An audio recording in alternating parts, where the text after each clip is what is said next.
and caused the water tank to fall.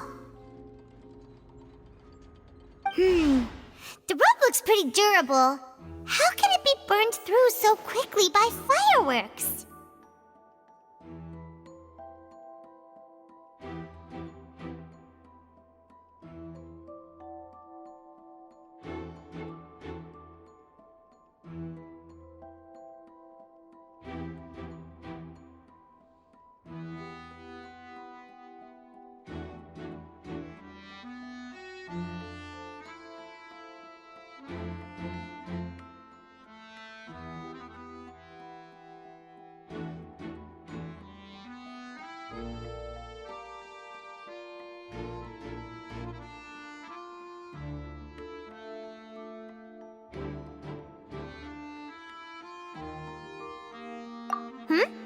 Why are you suddenly so serious, Traveler?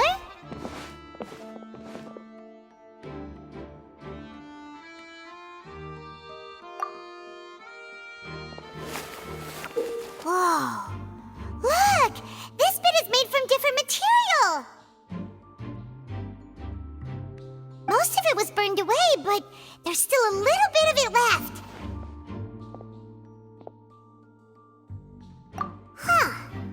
So if a rope meant to hold something was made with that kind of material in it, then that means... Wait, why don't you write all this down? Let's take notes.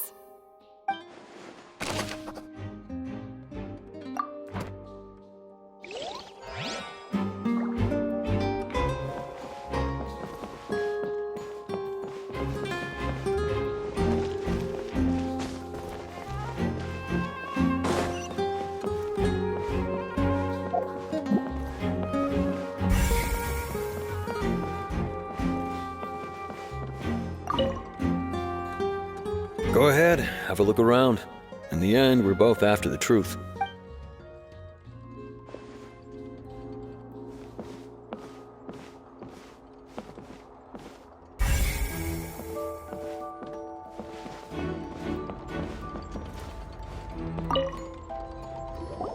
Hello there. What are you investigating? Oh, this location has also been cordoned off because the Magic Troop members are currently considered prime suspects. The investigation team is still collecting evidence. The seats were all booked in advance, so we were able to deduce the missing woman's identity by checking the guest list. Sure, it's not like this is confidential information. We will publish it later anyway when we petition the public to help us find the missing person. Her name is Halsey. She's a painter from Fontaine who's made a bit of a name for herself. Apparently, she wasn't a regular at the Opera House, but she'd been feeling some pressure with her work lately, which made her decide to come see the magic show. The Magic Troop members all claim not to know her. We have looked into her social connections. It seems that she has no personal grievances or conflicts of interest with the suspects. Simply put, she wasn't related to the Magic Troop at all, which matches the features of the previous serial disappearances. Were the victims of previous cases also chosen at random? That's how it seems to us, in any case. Apart from the fact that they were all young women of around the same age range, there really weren't any other connections between them. Okay then.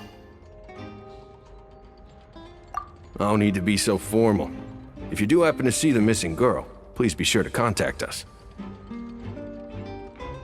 It is of utmost importance that we get to the bottom of these disappearances.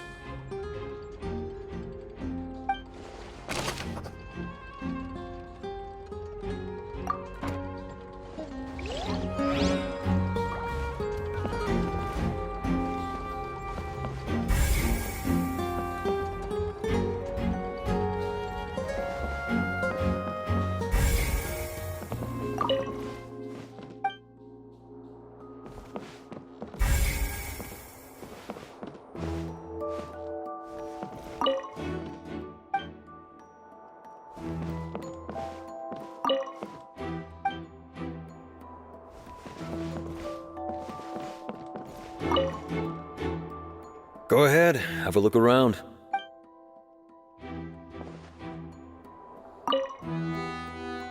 Go ahead, have a look around.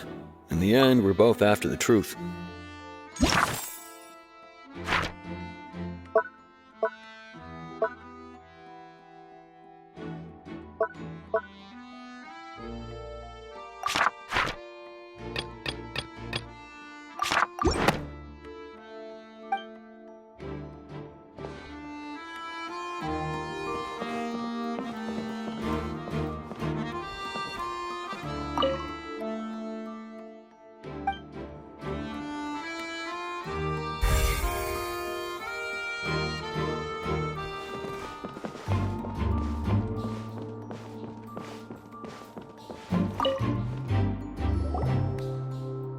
The investigation team has some new findings. Turns out there's an issue with the random number selector after all. See, I told you. What if the machine picked some big guy's seat? You think the murderer would have still made his move then? Sorry to interrupt, but we're helping Linny and Lynette with their side of the investigation. What were you saying about the number selector? There's something wrong with it? You're trying to help them? That'll be a tall order. Linny used the machine to pick a random member of the audience during his performance, right? The lucky girl that later disappeared. Well, we thought there might be a serious problem with the machine, so we had it taken away for further inspection. It turns out that the seat number it picked wasn't random at all. The machine picks that same number every time. I'm sure you already know that you have to make a reservation in advance to get a seat, regardless of whether it's a trial or some performance. In other words, Linny knew who would be sitting where from the very beginning. That much checks out. Linny reserved our seats for us too. Bet you see why I was saying it'd be tough to make a case for Linny.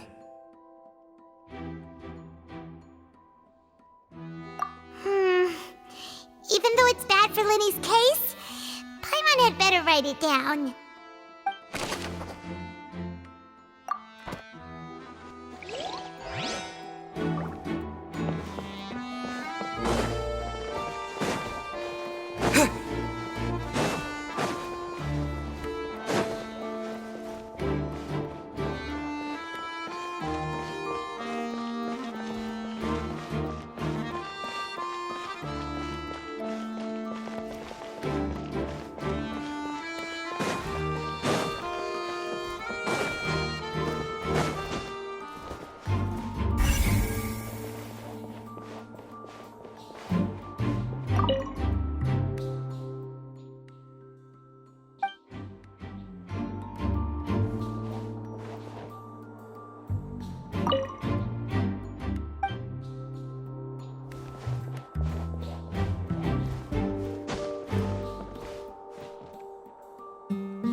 I see that you're investigating the area.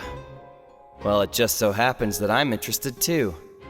If you find any new and interesting leads, be sure to share them with me, all right? We don't have too many thoughts yet.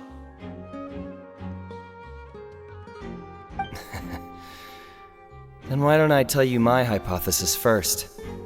The way I see it. And I'll start it with that loud thud. The thud? Oh, you mean the sound that happened during the countdown? Yes, exactly. It wasn't terribly loud, but I suspect that most people heard it. It's just that everyone was awaiting the results of Linny's trick with bated breath, so no one paid it much mind. But now that the incident has happened, the thud has become an important clue. That makes sense. So, what do you make of it? I'm of the opinion that it may have been the sound of Linny's accomplice, Lynette perhaps, jumping atop the water tank or something like that. And when the pyrotechnics went off, she cut the rope, sending the water tank crashing down. But wasn't the noise we heard too loud for that? Perhaps the balance wasn't right, leading to a particularly rough landing. Oh, that's true. I suppose I must reconsider. That does remind Paimon, though. What was with that sound?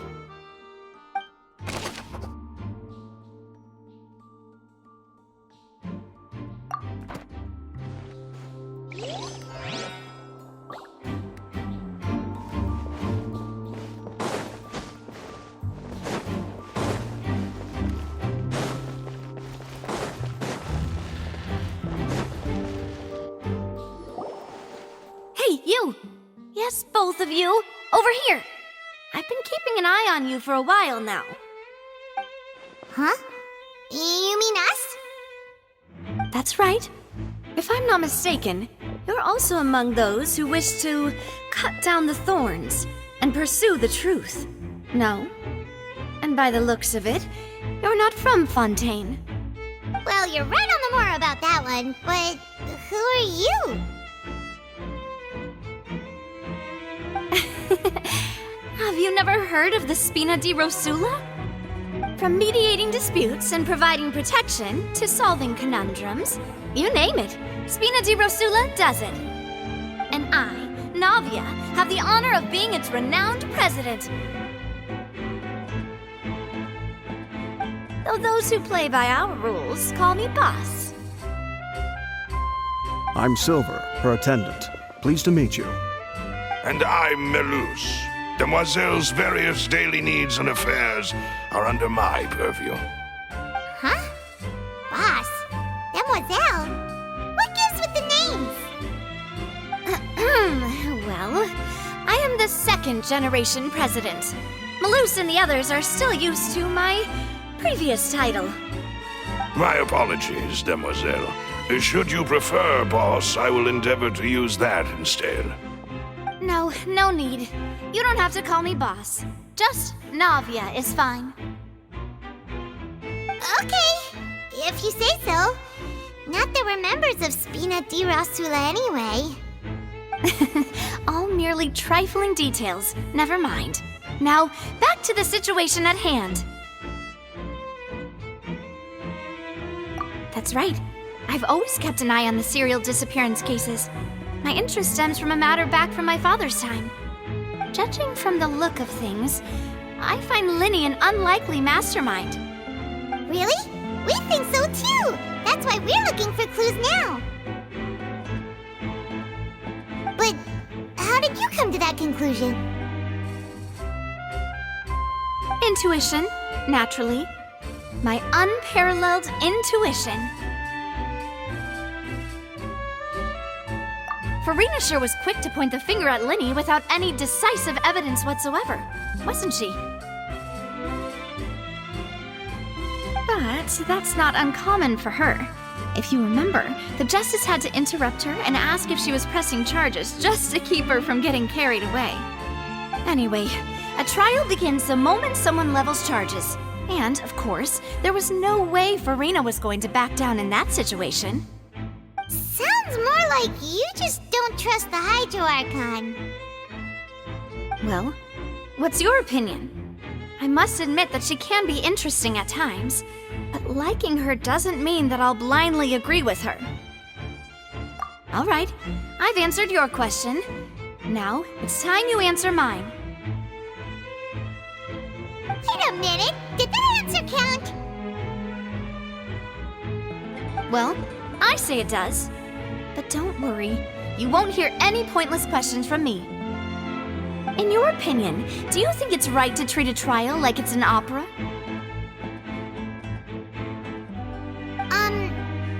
Well? And why would that be?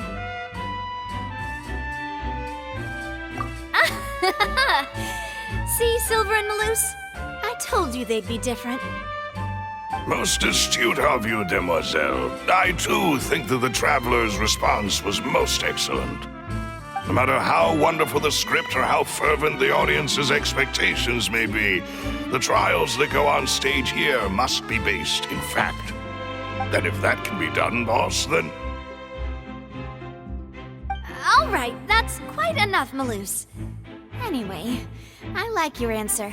You pass with flying colors. Now, I need to make some preparations, following which our joint investigation shall commence. You two shall be my assistants. Wait! Since when did we become assistants? Oh, well, I can be the assistant, sure. Or your companion, if you like. I'm really not that fussy. That's more like it.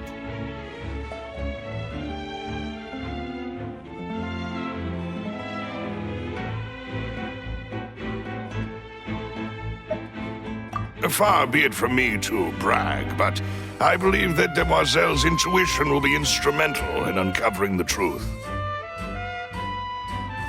You wish to save a friend from false accusations, and we wish to unravel the disappearances. In this sense, our goals are aligned. You have a point. Huh. You're quite the talker, aren't you, mister? And what about you over there? What do you think? You seem like you've got something on your mind. I have nothing to add. Oh, alrighty then. We'll be making some preparations first. Just be sure to let us know if they start revealing Linny's tricks. Thanks!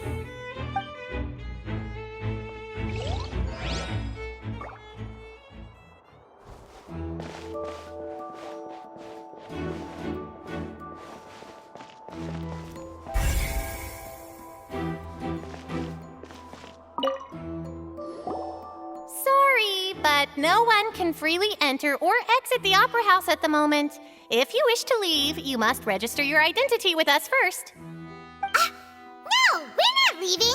We're representing Linny and Lynette as attorneys, so we're investigating the case.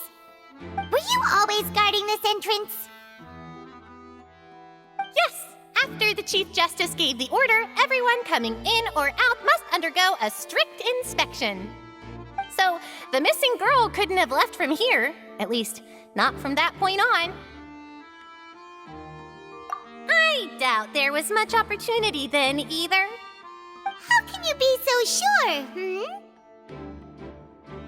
Well, because I was in charge of security near the entrance at that time. I couldn't see Linny's performance from here, which was quite a shame. Just my luck. But still, I did not abandon my post, and I stayed put no matter how loud the applause was. If someone had so much as even approached the door, I would have noticed it, let alone if they had tried to leave. We Melusines are good at that sort of thing, you know. So, it's safe to say the girl couldn't have left through here. Alright, thank you for your help. This'll be useful info.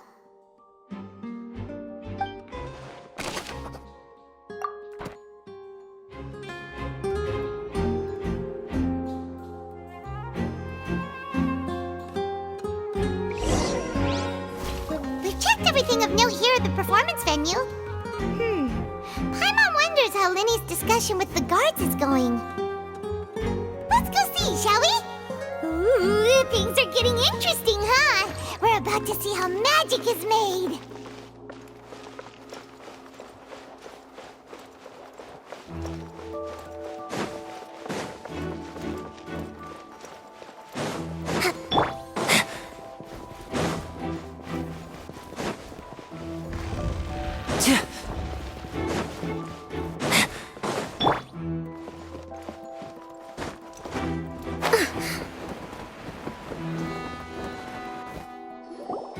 Understood. Then I will be going with you. Just so you're aware, I will be monitoring your actions and making notes as necessary. Very good. Thanks for being so agreeable. I'd pull a rose out of my hat as a gift for you if I could. You may spare the pleasantries. I'm just doing my job. You've arrived. Who's this? Me? I'm Spina di Rosula's guardian angel. If you've got a problem, I've got the firepower. Sorry, I got a little carried away there. Call me Navia. I'm a partner of theirs, and we'll be helping investigate this whole situation. And these are my companions. Would you mind if they join as well? Fine by me. Oh, new helpers? I would be most grateful. Well, let's just say we're tagging along. It's not every day you get to see the secrets behind magic performed on such a large scale. I appreciate your kind interest. Come with me. We'll be heading below stage.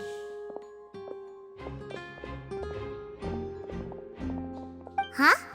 Below stage? Yes, a world of secrets is hidden beneath this magic box, prepared specifically for this switcheroo trick. But before I reveal everything, you should have a look first. Notice anything strange here?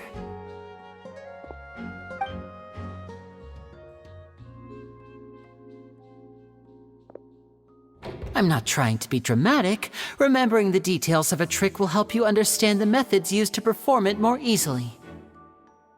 Huh. Weren't there balloons and other decorations here? Where did all that go? Ah, good eye. That said, you're still far from discovering the answer.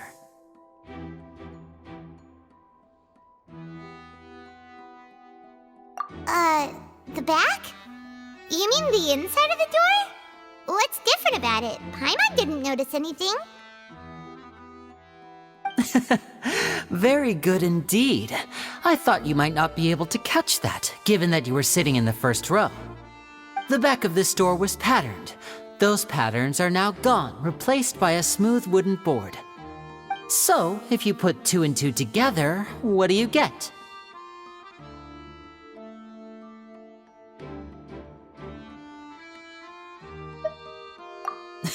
Exactly. All right, let's go. I'll tell you how it works as we head down.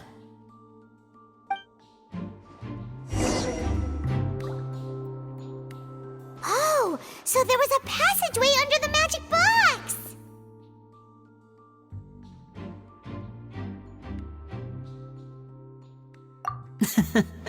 I knew you'd figure out most of it as soon as you saw this place. The 2 magic boxes are positioned right above the 2 entrances of the tunnel. See this flatbed trolley? The box with the lucky audience member in it would be shuttled over to the other side using the trolley. This trolley can raise and lower and even rotate, ensuring that the box will face in the right direction. I see. So that's the purpose of the box inside another box. Precisely. The inner box would descend after the audience member was put inside and be moved along the trolley, all while the outer box would remain on stage as if nothing had ever changed. So that's how you did it!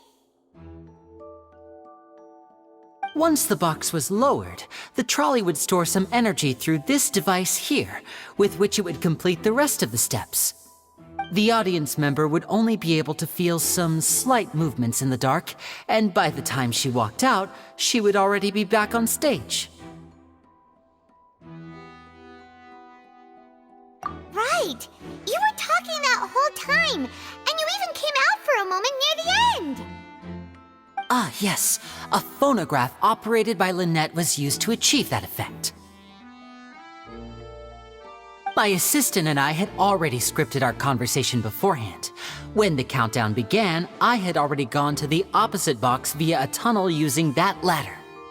And what about Lynette? Where was she? I was in the mezzanine space in the back of the box. Oh, interesting! That's how we were able to coordinate Linny's lines with the assistant. And, by the way, I was the one who walked out of the box at the end. I mean, we are twins. All it takes is a change of clothes and no one can tell who's who.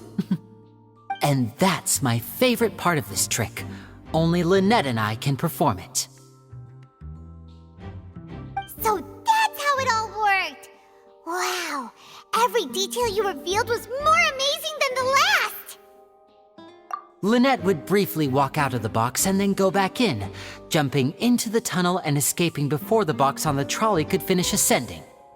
And then I walk out of the other box in the audience area, and the trick would be complete. The operative word here being would.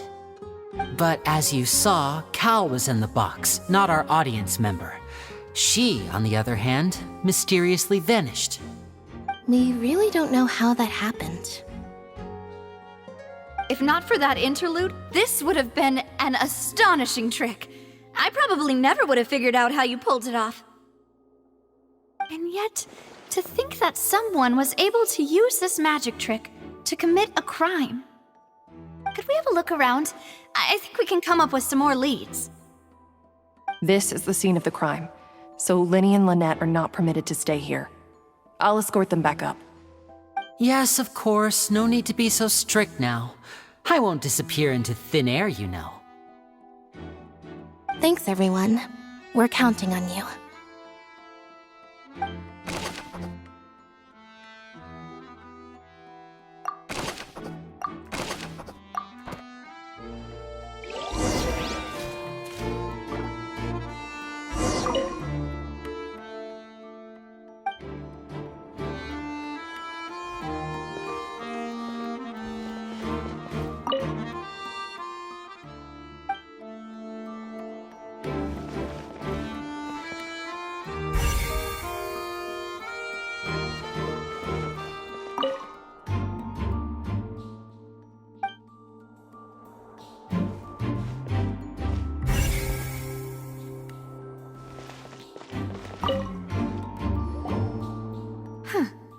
What's this? Looks like a hook tied to the end of a rope. Huh?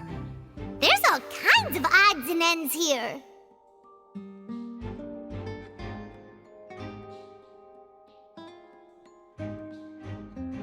Perhaps it was a prop for a different trick. But why would it have been left here? Whatever it is, let's make a note of it first.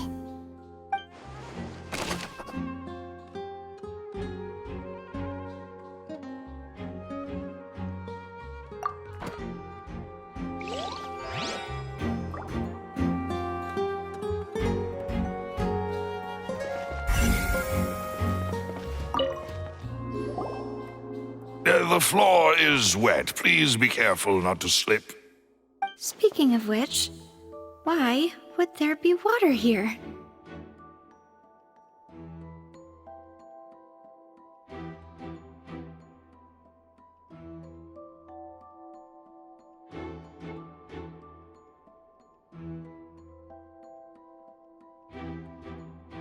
Oh, Paimon knows! It's one of those tricks where you pour water into a jug and then flip the jug over only for the water to disappear? And here's a broken vase. Huh. Did the trolley knock it down while moving? That can't be. The trolley moves along tracks from start to finish. It couldn't have hit the vase at this distance. Let's note this down too and think about it later.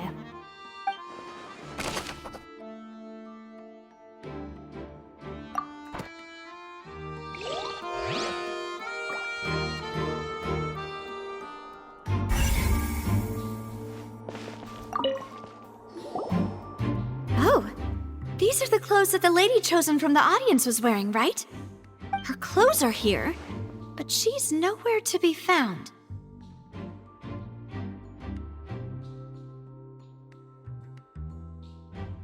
Right. And do you really need to do that if you're kidnapping them? Ugh, this is so confusing. Paimon doesn't want to be a detective anymore.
What is this place? It seems someone could fit through here. Huh. Could this have been the suspect's escape route? Alone, perhaps. But if they had to pull another person with them, the space would be too narrow. But there are no other ways in or out of here.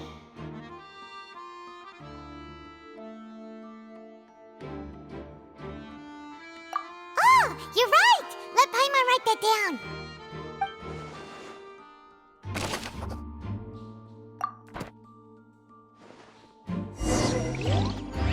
Seems we're just about done investigating down here. Yes, let's head back up.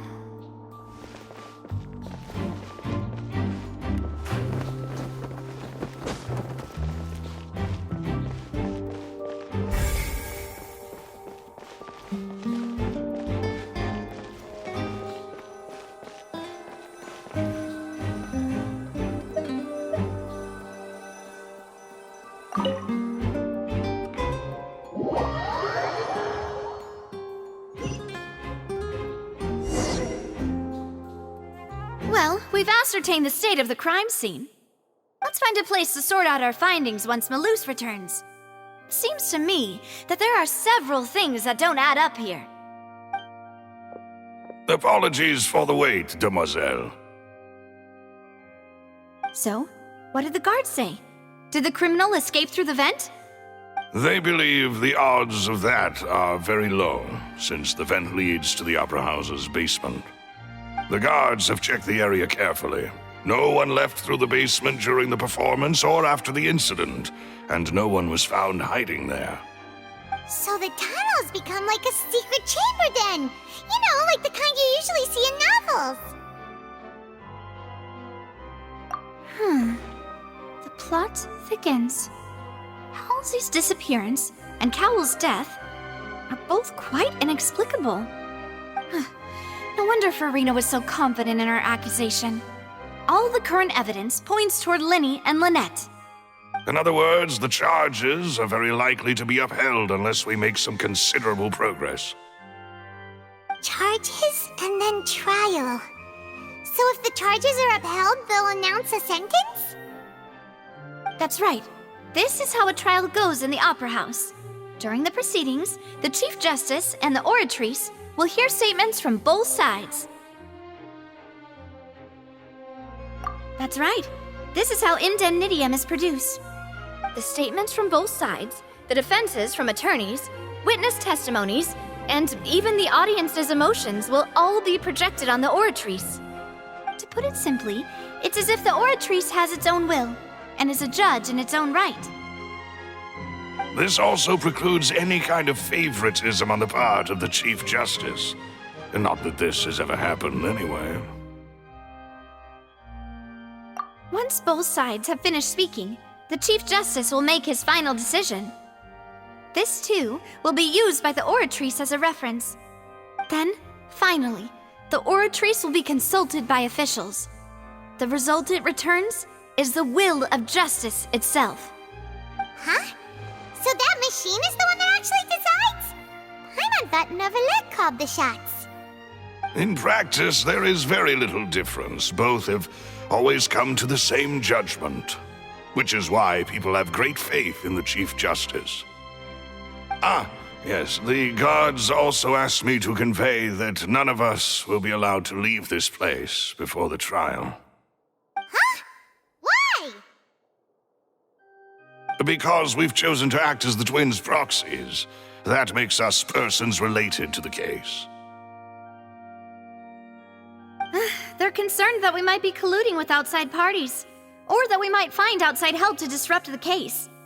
And even if that were not so, it could prove problematic if we happen to spread key information about the case ahead of time. I'm ready to break out at any time. Whoa, whoa! There's no need for that! Paimon thinks they have a point. That said, are they providing food? Of course. I just hope you don't mind the lack of options. I'm afraid that catering to all tastes is not in the cards, nor is any guarantee of balanced nutrition. In that case, let's just sort out our findings together here. Pity. I was hoping to take you to try some of Fontaine's famous desserts, too. I mean, what better way to properly think through our findings than over some tea and sweets? Huh. Breaking out suddenly doesn't seem like such a bad idea after all. Just kidding, just kidding. Paimon will still do her best, even if there are no snacks. Hmm? do you mean, no snacks? Of course we'll have snacks. If we cannot buy some, then we'll simply make some. Huh? Here? But how? Understood, Demoiselle. Everyone, please come with me.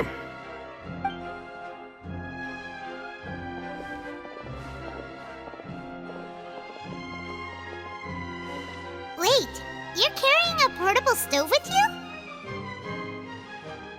Yes, I must be prepared to meet the Demoiselle's baking needs whenever the fancy strikes her. I have eggs, sugar, and almonds at the ready. Good work, you two. Then I'll get to it. Please sit tight for a moment. You'll get to taste my awesome snacks soon enough. These three are quite the interesting group.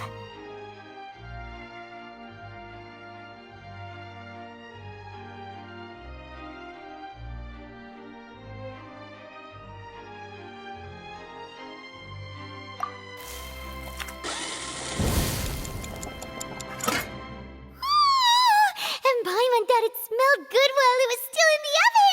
Oh, it's even better now. Paimon can't stop drooling. From the way you had these two guys carrying all that stuff around, Paimon thought you'd have them do more during the baking process. But you ended up doing the entire thing by yourself. Beating the egg whites, grinding almonds, everything. I was applauding. And I was giving encouraging smiles. Paimon was just thinking, aren't you worried about getting your fancy dress dirty beating egg whites and baking like this? Well, I don't think it's carved in stone anywhere that fancy ladies can only read books, sip tea, ride horses, and play the piano. I just really enjoy making snacks. Don't underestimate beating egg whites, by the way. It's a real arm workout. You also need to beat them to just the right consistency, or your macarons will crack. Anyway, give these a try, fresh out of the oven. There's 3 for each of us. Only 3? Well, eating too many sweet treats might send all that sugar to your head. You wouldn't be able to think clearly about the case on a sugar rush, would you? Tea is ready to be served as well. This is Demoiselle's favorite, strong black tea with a floral fragrance that clears the mind and lifts the spirit. No need for concern. I'm merely doing as I should.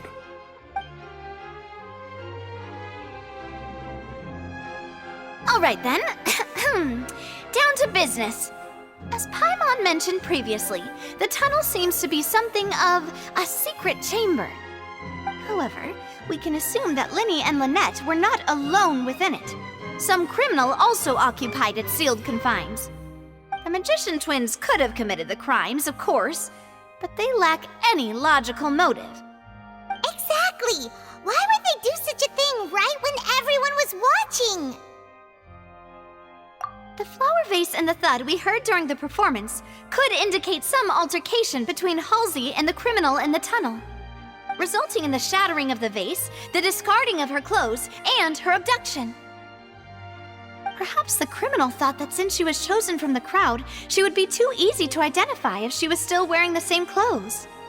Paimon thinks that makes sense, but the real trouble is...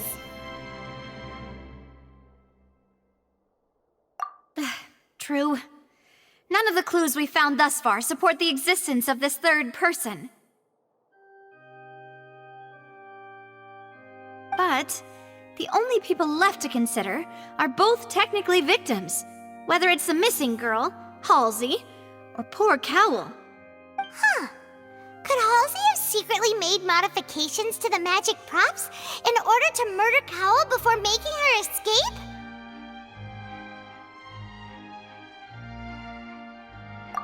That's right.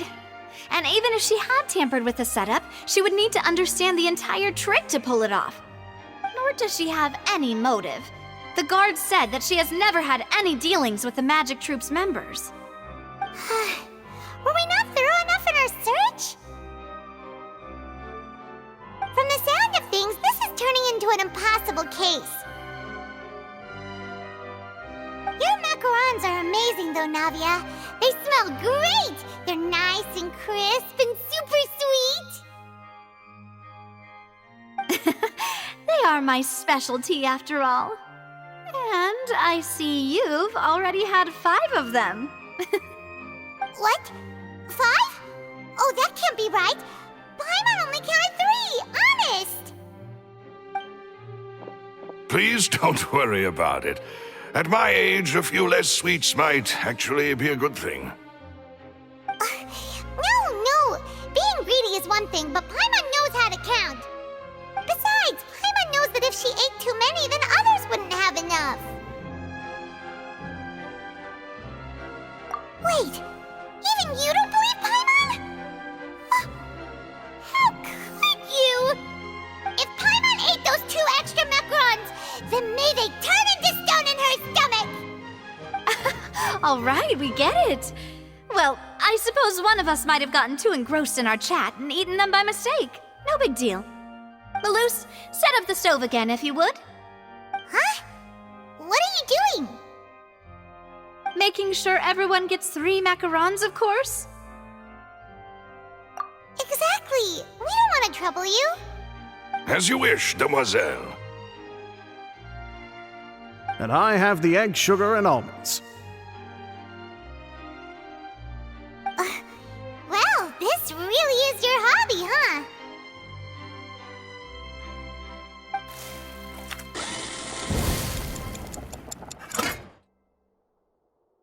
Well, that's it for snack time. I'm going to have another look around the area.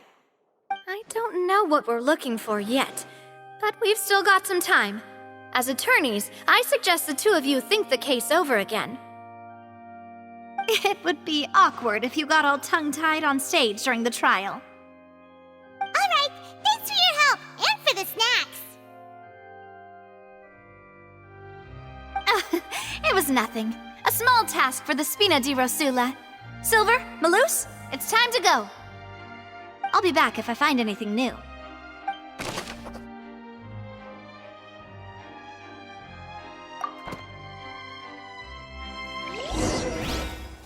All right, it's time to put our heads together. We've got to get our defense ready for the trial. Oh, it's probably gonna be a long and difficult case. There's no point in worrying about that now. We just need to prepare. Here, take Paimon's notes. They should help you review the situation.